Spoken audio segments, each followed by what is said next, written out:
தண்ணீரில் என்ன செஞ்சாங்க? முழுக தொடங்கினான். ஏன் அவன் முழுகினான் என்பதை பற்றி ஒரு 3 சத்தியம் இருக்குது. பேதுரு பாருங்க, அந்த தண்ணி மேலே நிற்கிற அளவுக்கு அவங்ககிட்ட வெயிட் இல்லை. வெயிட் இருந்தால் முழுகிடுவான். அவன் வந்து லேசாக மாறிட்டான். அது காரணம் என்னன்னு சொன்னால், அவன் இயேசுவை பார்க்குறான், லேசாக மாறுறான். அவன் வாழ்க்கையில் பயம் கிடையாது, லேசாக மாறுறான். அவன் வாழ்க்கையில் சந்தேகம் கிடையாது, லேசாக மாறுறான். இப்போ அவன் வாழ்க்கையில் அந்த பார்வை, இயேசு மேலே இந்த பார்வை வேற பக்கம் போது வெயிட் கூடுது.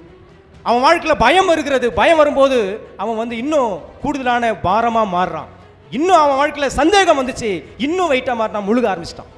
இன்றைக்கி நம்ம வாழ்க்கையில், ஆவிக்குரிய வாழ்க்கையில் நாம் நிமிர்ந்து நிற்கணும்னு சொன்னான், நம்ம சந்தேகப்படாமல் வாழ வேண்டும் என்று சொல்லி பைபிள் பேசுகிறது. அற்ப விசுவாசி என்று ஆண்டவர் பேசினார். பேதுருவை கைவிடலை, கை நீட்டி அவனை தூக்கி அவனை மறுபடியும் எங்கே விழுந்தானோ அதே இடத்துல ஆண்டவர் நிற்க வச்சார்.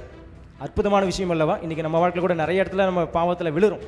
அதே இடத்துல ஆண்டவர் மறுபடியும் நம்மை நிற்க வச்சு அழகு பார்ப்பார். நம்முடைய மத்தேயு எழுதின சுவிசேஷம் 14ஆம் அதிகாரத்துக்கு நம்முடைய கவனத்தை நாம் திருப்புவோம். மத்தேயு 14ஆம் அதிகாரத்தில் இயேசு கிறிஸ்து செய்த அற்புதங்கள் அதிகமாக இருக்கிறது. 5 அப்பம் 2 மீனை வைத்து ஆண்டவர் 5000 பேரை தேவன் போஷித்தார் என்று சொல்லி அந்த மத்தேயு 14ஆம் அதிகாரம் நமக்கு பேசுகிறது. அந்த அற்புதம் முடிந்த பிற்பாடு ஆண்டவராகிய இயேசு கிறிஸ்து எல்லா மக்களையும் அவங்கவுங்க வீட்டுக்கு போகும்படியாக துரிதப்படுத்தினார் என்று சொல்லி மத்தேயு 14ஆம் அதிகாரம் 22ஆம் வசனத்தை நம்ம அங்கே வாசிக்கிறோம். மத்தேயு 14:22 நாம் அதை வாசிக்க முடியும்.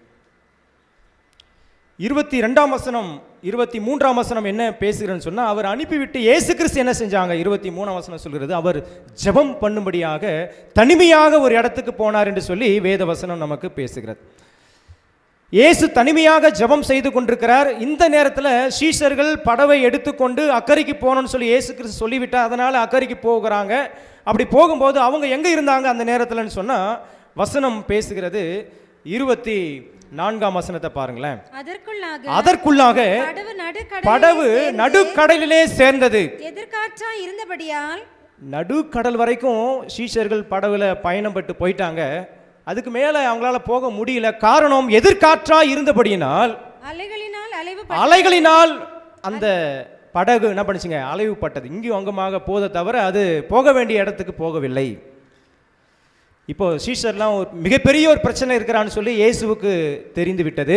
அதனால ஆண்டவராக இயேசு கிறிஸ்து சீஷர்களுக்கு உதவி செய்வதற்காக அவர்களை தேடி வந்தார். அப்படி வரும்பொழுது இயேசு எப்படி வந்தாங்க அப்படின்னு சொன்னா, வசனம் 25 பாருங்களேன். இரவின் 4ஆம் ஜாமத்திலே இயேசு கடலின் மேல் நடந்து அவர்களிடத்தில் வந்தார். இயேசு கிறிஸ்து எப்படி வராங்க அப்படின்னு சொன்னா, கடல் மேல நடந்து வராங்க என்பதை நாம் பார்க்கிறோம்.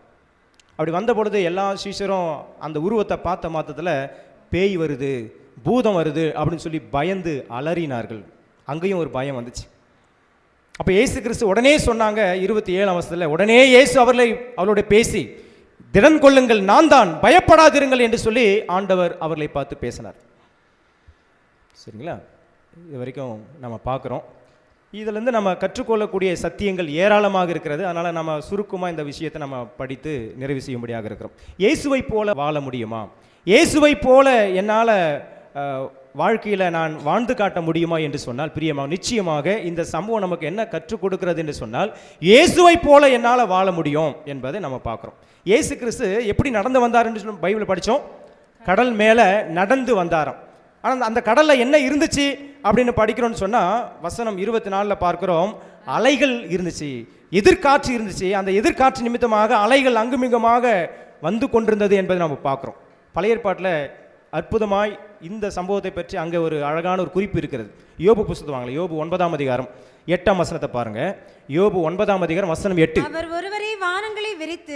அவர் ஒருவரே வானங்களை விரித்து சமுத்திர அலைகளின் மேல் நடக்கிறவர். ஆண்டவராகிய இயேசு கிறிஸ்து எதன் மேல் நடந்தார் என்று சொன்னால், சமுத்திரத்தின் அலைகள் மேல இயேசு கிறிஸ்து நடந்தார் என்று சொல்லி வேத வசனம் நமக்கு பேசுகிறது.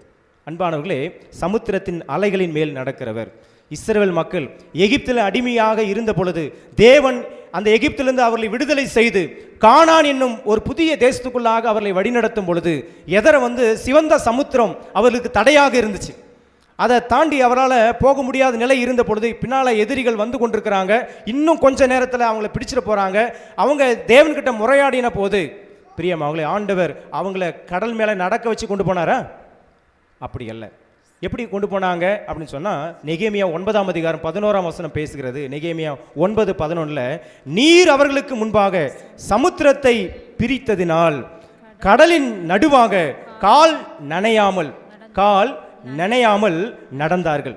அன்பானவர்களே, கடல் மேலே தண்ணி மேலே அவர்களை நடக்க வைத்து கொண்டு போகவில்லை. அந்த கடலை தண்ணீரை ஆண்டவர் ரெண்டாக பிளந்து கால் நனையாமல், அப்போ கீழே என்ன இல்லைங்க, தண்ணியே சுத்தமாக இல்லை. ஆண்டவர் அற்புதமாய் புதிய பாதை, புதிய ரோடு போட்டு ஆண்டவர் அவர்களை வழிநடத்தினார் என்பதை நம்ம பார்க்குறோம். எதிரிகள் வந்தாங்க, பார்த்தாங்க, அவங்களே கடந்து போகிறாங்களே, நம்மளும் நினைச்சுவோம் அவங்க போன பாதையிலே கடந்து சென்று அவளை பிடிச்சலான்னு சொல்லி அவங்களும் அந்த கால் நனையாமல் போகக்கூடிய அந்த பாதையில் போகலான்னு சொல்லி நினைச்ச போது என்ன நடந்துச்சு சொன்னால், வலுவான தண்ணீர்களினாலே கல்லை போடுவது போல அவர்களை தொடர்ந்தவர்களை ஆழங்களிலே போட்டு விட்டார். அன்பாங்களே, ஒரு கல் எப்படி தண்ணியில் போட்டால் முழுகிடுமோ அதுபோல் எதிரிகளை தேவன் அந்த இடத்துல முழுகடித்தார் என்பதை நம்ம பைபிளை வாசிக்கிறோம். அப்போ பேதுரு கடல் மேலே நடந்தானா? இந்த வசனத்தில், இந்த பகுதியில் பேதுரு கடல் மேலே நடக்கிறான், தண்ணி மேலே நடக்கிறான் என்பது எவ்வளோ பெரிய ஒரு ஆச்சரியம். இயேசு கிறிஸ்து நடக்கிறார்ப்பா, அவர் தெய்வம். ஆனால் எப்படி பேதுருவால நடக்க முடியும் என்று சொன்னால், இயேசுவை போல நம்மாலையும் வாழ முடியும் என்பது அது அந்த சம்பவமானது நமக்கு காட்டுகிறது. பிரியமானவர்களே, எப்படி நடக்க முடியும்? யோவான் புஸ்தகத்தில் இயேசு கிறிஸ்து பேசுனாங்க இதை பற்றி. யோவான் 14ஆம் அதிகாரம் 12ஆம் வசனம் பாருங்களேன். யோவான் 14:12, மெய்யாகவே மெய்யாகவே நான் உங்களுக்கு சொல்கிறேன், நான் என் பிதாவினிடத்திற்கு போகிறபடியினால், நல்ல கவனிங்க, என்னை விசுவாசிக்கிறவன் நான் செய்கிற கிரியைகளை தானும் செய்வான். ஆண்டவர் என்னெல்லாம் கிரியை செய்கிறாரோ அதே கிரியைகளை அவர் யாரெல்லாம் விசுவாசிக்கிறாங்களோ அப்படிப்பட்ட பிள்ளைகளால் அவர்களும் செய்ய முடியும் என்பதை வேத வசனம் பேசுகிறார். அவர் தண்ணி மேலே நடந்தா, பேதுருவாலே என்ன செய்ய முடியுங்க? தண்ணி மேலே நடக்க முடியும். ஏன்னு சொன்னால் அவன் இயேசுவை விசுவாசிக்கிறான் என்பதை அது காட்டுகிறது. அது மாத்திரமில்லை, இவைகளை பார்க்கிலும் பெரிய கிரியைகளை செய்வான் என்று இயேசு கிறிஸ்து பேசினாங்க. ஆவிக்குரிய வாழ்க்கையின் அடையாளம், ஒரு கிறிஸ்துவ வாழ்க்கை எப்படி வாழலாம், இயேசுவை போல என்னால் நடக்க முடியுமா அப்படின்னு சொன்னால் நடக்க முடியும். நம்ம ஓய்நாள் பள்ளிப்பாடத்தில் படிச்சும் பார்த்தீங்களா, தண்ணீர் என்பது எதை அடையாளப்படுத்தி காட்டுதுங்க? ஜனக்கூட்டம். சரிங்களா? பாஷைக்காரர் ஜனக்கூட்டத்தை பற்றி பேசுகிறது அல்லவா? அப்படி என்று சொன்னால் பேதுருவை போல நம்மாலே என்ன செய்ய முடியுங்க? ஜலத்தின் மேல் நடக்க முடியும். அப்போ மனிதர்களைப் போல வாழாம ஒரு வித்தியாசமான வாழ்க்கையை நம்மாலேயும் வாழ முடியும் என்பதை இந்த பகுதியானது நமக்கு கற்றுக் கொடுக்கிறது என்பதை நம்ம பார்க்குறோம். பேதுரு இயேசுவின் வார்த்தைக்கு முற்றிலும் கீழ்ப்படிந்து நம்பிக்கை வைத்து தண்ணீர் மேல் நடக்க தொடங்கினான். ஆனால் சில வினாடிகளில் அவன் கடலின் தண்ணீரில் என்ன செஞ்சாங்க? முழுக தொடங்கினான். ஏன் அவன் முழுகினான் என்பதை பற்றி ஒரு 3 சத்தியம் இருக்குது. ஜபம் செய்வோம். எங்களை நேசிக்கிற ஆண்டவரே, உங்களுடைய வசனத்தை நாங்கள் சிந்திக்க போகிறோம். எங்கள் கூட நீங்கள் பேசுங்கப்பா, நாங்கள் கேட்கிறோம். இயேசு நாம் ஜெபிக்கிறோம், ஜெபங்களும் பரலோக பிதாவே, ஆமென். முதல் சத்தியம், ஏன் பேதுரு தண்ணி மேலே நடந்தான்? திடீரென்று முழுகக்கூடிய காரணம் என்ன? 3 காரணங்கள் இருக்கிறது. அதில் முதல் காரணம் என்னன்னு சொன்னால், மத்திய எழுதின சுவிசேஷம் 14ஆம் அதிகாரம் வசனம் 28 கவனிங்களேன். இயேசு கிறிஸ்து வராரு, நான் தான், பயப்படாதீங்க சொல்லி சொன்னாரு. உடனே பேதுரு என்ன செஞ்சான்? பேதுரு இயேசுவை நோக்கி, ஆண்டவரே, பாருங்க, நீரேயானால் நான் ஜலத்தின் மேல் நடந்து உம்மிடத்தில் வர கட்டளையிடும் என்றான். அவன் கேட்கிற, ஆண்டவரே, நீங்க தான் கடல் மேல் நடந்து வரீங்கன்னு சொன்னான். நீங்களா இருந்தா நான் என்ன செய்யணும்? உங்ககிட்ட, உங்களை போல தண்ணீர் மேல, அந்த ஜலத்தின் மேல நான் நடந்து உங்ககிட்ட வரணும். எனக்கு என்ன செய்யுங்க? உம்முடைய ஒரு அனுமதி வேண்டும். நீங்க எனக்கு கட்டளை கொடுங்க ஆண்டவர்னு சொல்லி கேட்டான். அப்போ இயேசுக்கு சொன்னாரா, டே, நீ ஒரு மனுஷன், நான் நடக்கலாம், நீ நடக்க முடியாது, நீ அங்கேயே இரு, நான் உங்ககிட்ட வரேன்னு சொல்லி இயேசுக்கு சொல்லி அப்படியே தான் பதில் சொன்னாரா? அடுத்த வசனம் பாருங்களேன். அதற்கு இயேசு கிறிஸ்து என்ன சொன்னாருங்க? வா. எப்படி இருக்கும் பேதுருவுக்கு? சில நேரத்தில் நாம கூட விளையாட்டா ஏதோ ஒன்று கேட்போம் பாருங்க, உடனே அது அப்படியே செஞ்சுக்கோன்னு சொன்னாங்கன்னா எப்படி இருக்கும்? அது கஷ்டமான விஷயமாக இருந்தால் எவ்வளோ நமக்கு ஒரு அதிர்ச்சியை கொடுக்கும். பேதுரு கேட்டான், நடந்து வரட்டும் ஆண்டவரே, எனக்கு கட்டளை கொடுங்க அப்படின்னு கேட்ட உடனே இயேசு சொல்றாரு, வா அப்படின்னு சொல்லி பதில் சொல்லிட்டார். பேதுரு என்ன செஞ்சான் அப்படின்னு சொன்னா, பிரியமானவர்களே, அக்கம் பக்கத்தில் இருக்கிற அந்த சீஷர்லாம், மற்ற சீஷர்லாம் பேதுரை பார்த்து என்ன நினைச்சிருப்பாங்க? என்னடா இவன் எங்கே நடந்து போகலான்னு பேசுகிறான், இவனுக்கு என்ன கிறுக்கு ஏதாவது பிடிச்சி போயிச்சான்னு சொல்லி கூட ஒருவேளை மனசு நினைச்சிருக்கலாம். ஆனால் அவன் என்ன செஞ்சான்? தொடர்ந்து பாருங்களேன். அப்பொழுது பேதுரு படவை விட்டிறங்கி இயேசுவினிடத்திற்கு போக ஜலத்தின் மேல் நடந்தான். பேதுரு இயேசு கிட்ட போவதற்காக அவன் ஜலத்தின் மேல் நடப்பதற்கு படகை விட்டு இறங்கினான். சற்று யோசித்து பாருங்களேன்.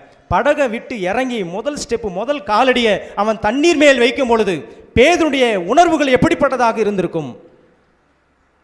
நம்ம காலை வச்சு என்ன ஆகுங்க? நம்ம தண்ணியில் காலை வச்சு என்ன ஆகும்? கால் அப்படியே கீழே உள்ளே தான் போகும். ஆனால் பேதுரு பாருங்க, முதல் ஸ்டெப்பு, முதல் காலடி வைக்கிறான், இரண்டாவது காலையும் உள்ளே வைக்கிறான், நிற்கிறான். எவ்வளோ பெரிய ஒரு ஆச்சரியம்! சின்ன கல் போட்டாலே கீழே முழுகிடும். இப்போ பேதுரு அந்த தண்ணீர் மேலே நிற்கிற அளவுக்கு அவன் மிகவும் லேசானவனாக மாறிவிட்டான், தக்கையாக மாறிட்டான். அவனுக்கு வெயிட்டே இல்லை. அவன் மிகவும் ரொம்ப லேசாக மாறினதுனால அவன் தண்ணி மேலே நிற்கிறான். பிரியமாவங்களே, எவ்வளோ பெரிய ஒரு ஆச்சரியம்! இயேசு தண்ணி மேலே நிற்கிறாரு, பேதுரு தண்ணி மேலே நிற்கிறான். இயேசு அந்த தண்ணி மேலே நடந்து வருகிறார், பேதுருவும் அந்த தண்ணி மேலே நடந்து இயேசு கிட்ட போகிறான். அவரும் வராரு, இவரும் போகிறான். இந்த அனுபவம் தாங்க கிறிஸ்துவ அனுபவம். இப்படி பேதுரு எத்தனை காலடி எடுத்து வச்சு அப்படி இயேசுக்கிட்ட போனால் நமக்கு தெரியாது. ஆனால் வசனம் பேசுகிறது, அவன் ஜலத்தின் மேல் நடந்தான். அப்படி நடந்த பேதுருக்கு என்ன ஆச்சு? பேதுருக்கு முன்னால் எத்தனை பேர் இருக்காங்க சொல்லுங்க பார்ப்போம். பேதுரு அந்த கடலில் கால் எடுத்து வச்சு நடந்து போக ஆசைப்படுறான். அவன் பேதுருக்கு முன்னால் எத்தனை பேர் இருக்கிறாங்க? இயேசு மட்டும்தான் இருக்கிறார். அப்படி தானேங்க? இயேசு மட்டும்தான் முன்னால் நிற்கிறார். 3 பேர் இருந்துட்டு கூப்பிடல பேதுருவை. இங்கே போகலாமா அங்கே போகலாமா, பேதுருக்கு அந்த குழப்பமே கிடையாது.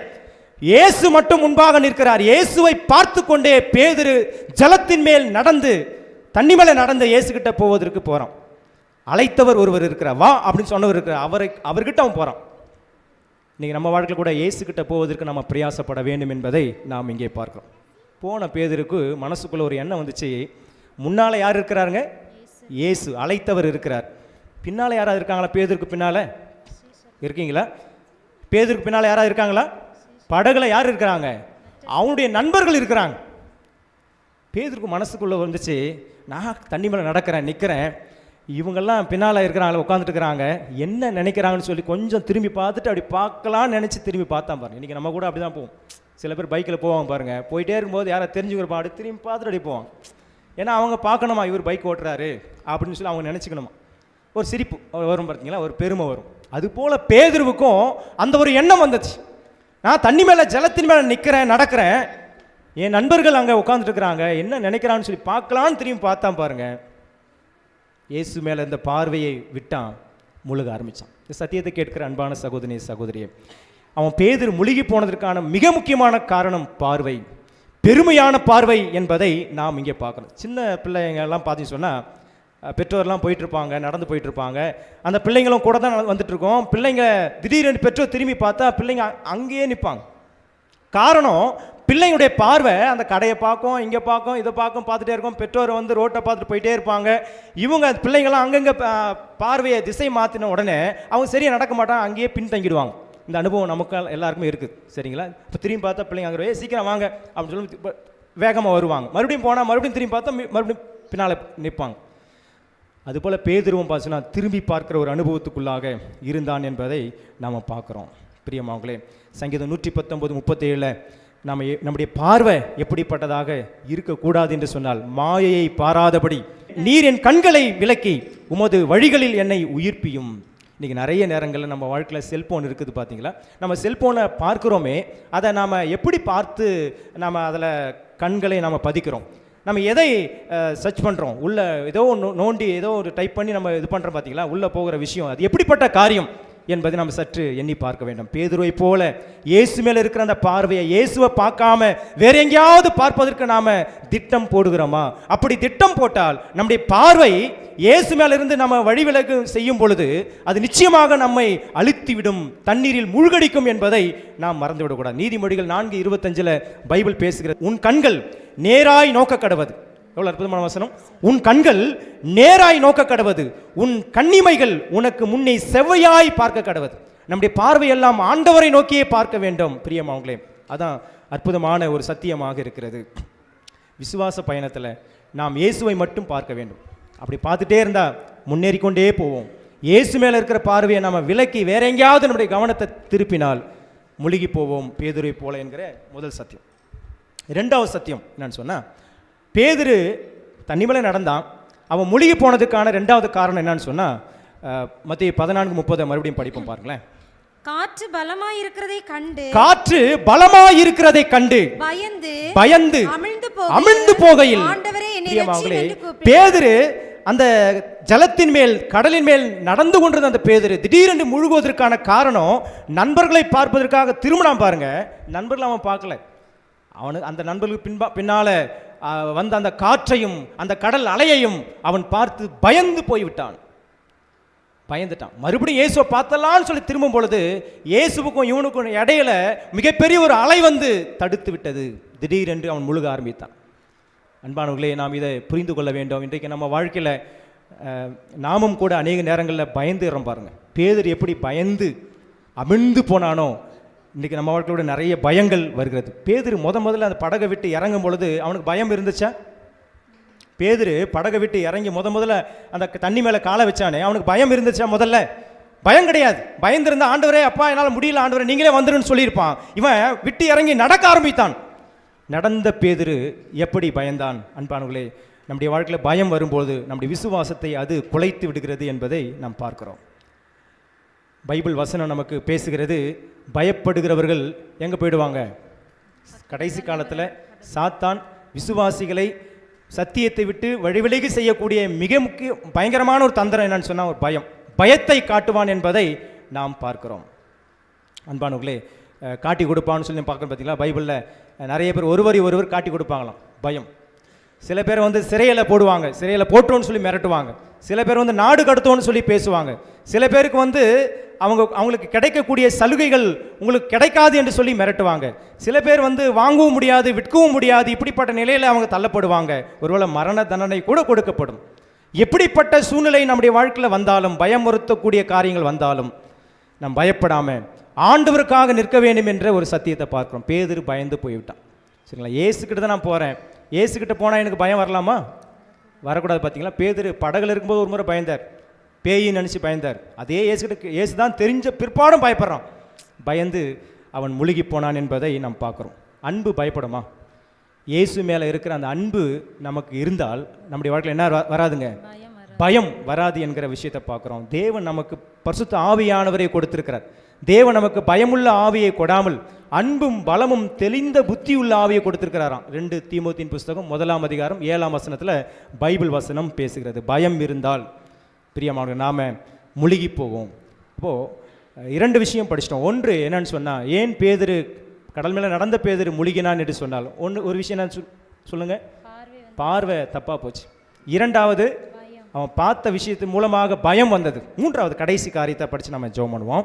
மத்தேயு எழுதின சுவிசேஷம் 14 அதிகாரம் 30 வசனம் பார்க்கலாம்.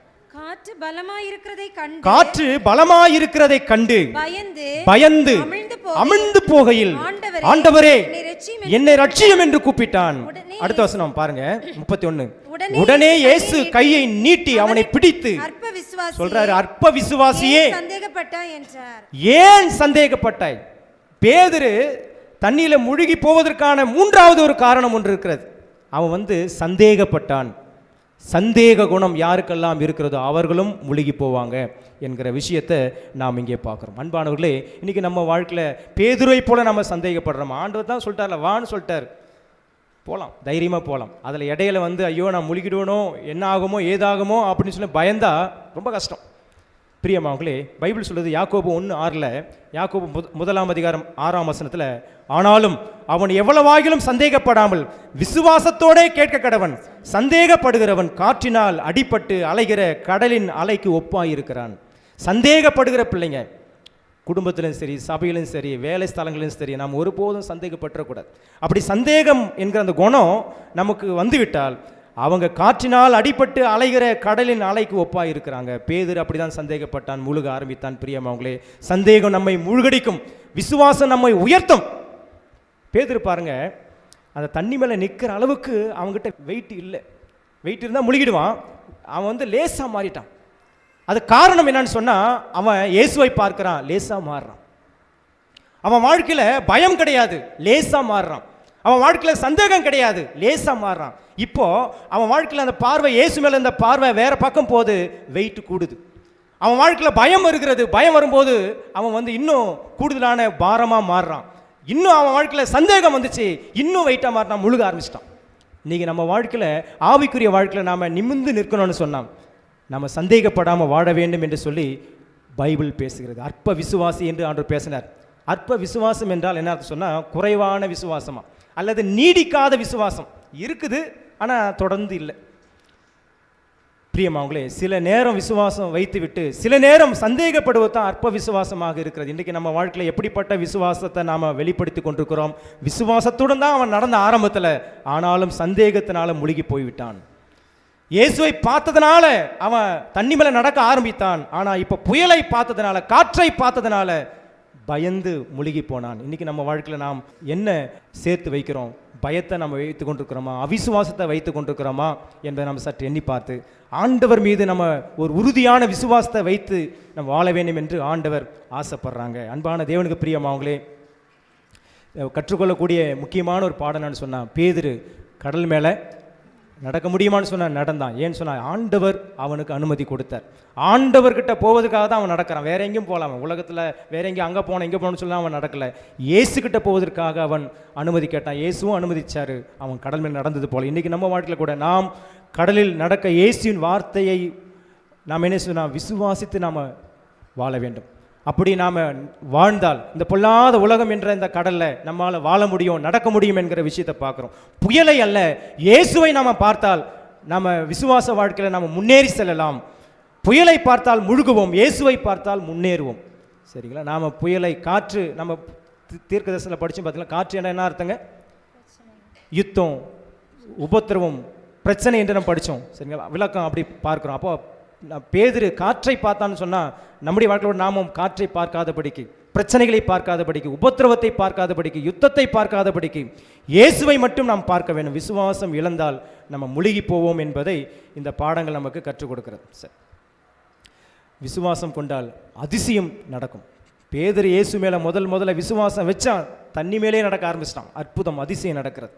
பிரச்சனை வந்த போதிலும் கிறிஸ்து ஆண்டவர் பேதுருவை கைவிடலை. கை நீட்டி அவனை தூக்கி அவனை மறுபடியும் எங்கே விழுந்தானோ அதே இடத்துல ஆண்டவர் நிற்க வச்சார். அற்புதமான விஷயம் அல்லவா? இன்றைக்கி நம்ம வாழ்க்கையில் கூட நிறைய இடத்துல நம்ம பாவத்தில் விழுறோம். அதே இடத்துல ஆண்டவர் மறுபடியும் நம்மை நிற்க வச்சு அழகு பார்ப்பார் நம்முடைய ஆண்டவர் ஆகிய இயேசு கிறிஸ்து. சரி, படகை விட்டு இறங்கி அவன் யார்கிட்ட போனாங்க? இயேசுக்கிட்ட போனான். சரிங்களா? படகுலேருந்து இயேசு இருக்கிற வரைக்கும் அவனுடைய பயணத்தை அவன் தொடர்ந்தான். தண்ணி மேலே நடக்கிற அனுபவம் அதுதான் கிறிஸ்துவ வாழ்க்கையினுடைய அனுபவம், விசுவாச வாழ்க்கையின் அனுபவமாக இருக்கிறது.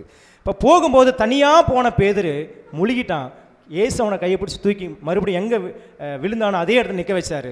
இப்போது அந்த இடத்துலேருந்து மறுபடியும் படகை நோக்கி அவங்க போகிறாங்க. ரெண்டு பேரும் சேர்ந்து போனாங்க. போகும்போது தனியாக போன பேதுரு திரும்பி போகும்போது இயேசுவோடு கூட அந்த கடல் மேலே நடக்கிறான். எவ்வளோ அற்புதமான ஒரு விஷயம்! சில நேரங்கள் நம்மளால் தனிமையாக கிறிஸ்துவ வாழ்க்கையை வாழ முடியாதுங்க. இயேசு கிறிஸ்து நம்ம கூட இருந்தான்னு சொன்னால் கிறிஸ்துவ வாழ்க்கையை நிச்சயமாக வெற்றியாக நம்ம வாழ முடியும் என்பதை நம்ம பார்க்குறோம். சரி, இப்போ பேதுருவும் இயேசுவும் ரெண்டு பேரும் அந்த படகுகிட்ட போகிற வரைக்கும் புயல் காற்று இருந்துச்சா? நீங்கள் பாருங்களேன், அந்த கடைசி வசனங்களை பாருங்களேன். மத்திய எழுதின சுவிசேஷம் 14ஆம் அதிகாரம் 32ஆம் வசனம் பாருங்களேன். அவர்கள் படவில் ஏறின யார் படகில் ஏறின உடனே? இயேசுவும் பேதுருவும் ஏறின உடனே காற்று அமர்ந்தது. பிரியமானவர்களே, நம்ம போக வேண்டிய நேரம் வரைக்கும் நம்ம வாழ்க்கையில் ஒருவேளை பிரச்சனைகள் இருக்கலாம், கஷ்டம் இருக்கலாம், துன்பம் இருக்கலாம். சோர்ந்து போகாதீங்க. இயேசு நம்ம கூட இருக்கிற வரைக்கும் எந்த காற்றாலையும் அலையாலையும் ஒன்றும் நம்மை செய்துவிட முடியாது. சரிங்களா? பேதுரு இயேசுவும் கடலை அந்த படகுல ஏறின உடனே காற்று அமர்ந்து அமைதல் உண்டாச்சு. அவங்க என்ன செஞ்சாங்க? அடுத்த வசனம் பாருங்க, 33.